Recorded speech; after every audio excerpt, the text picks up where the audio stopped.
dolar naik lagi.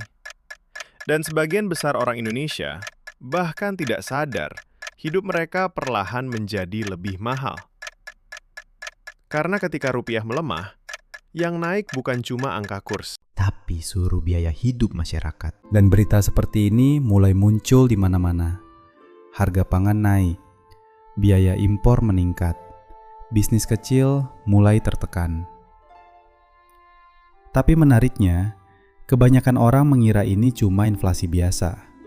Padahal, akar masalahnya jauh lebih besar. Berita ini mungkin terdengar tidak penting bagi kebanyakan orang Indonesia. The Fed mempertahankan suku bunga tinggi. So what? Tapi justru disinilah masalahnya. Karena ketika Amerika menaikkan suku bunga, uang dunia mulai pindah ke sana.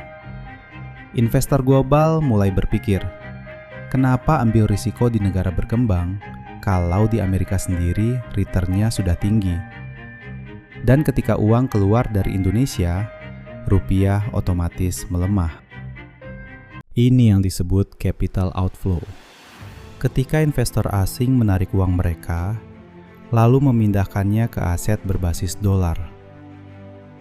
Dan semakin banyak uang keluar, semakin besar tekanan terhadap rupiah. Dan ini bukan teori konspirasi. Data memang menunjukkan investor asing mulai keluar dari emerging market, termasuk Indonesia. Karena saat ekonomi global tidak pasti, dolar selalu dianggap tempat paling aman. Masalahnya, Indonesia masih sangat bergantung pada impor, mulai dari bahan bakar, mesin, komponen elektronik, bahkan bahan baku industri. Dan hampir semuanya dibayar menggunakan dolar. Jadi, ketika dolar naik, biaya impor ikut naik. Dan ketika biaya impor naik, harga barang dalam negeri ikut naik. Yang paling terkena rakyat biasa. Dan ini bagian paling menyakitkan. Karena semuanya naik secara perlahan, tidak sekaligus. Sampai banyak orang merasa, kok uang sekarang cepat habis ya? Padahal mungkin gaya hidup mereka tidak berubah. Apakah ini berarti Indonesia akan runtuh? Belum tentu. Bank Indonesia masih punya cadangan devisa.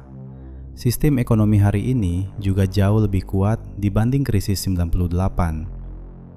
Tapi satu hal tetap benar.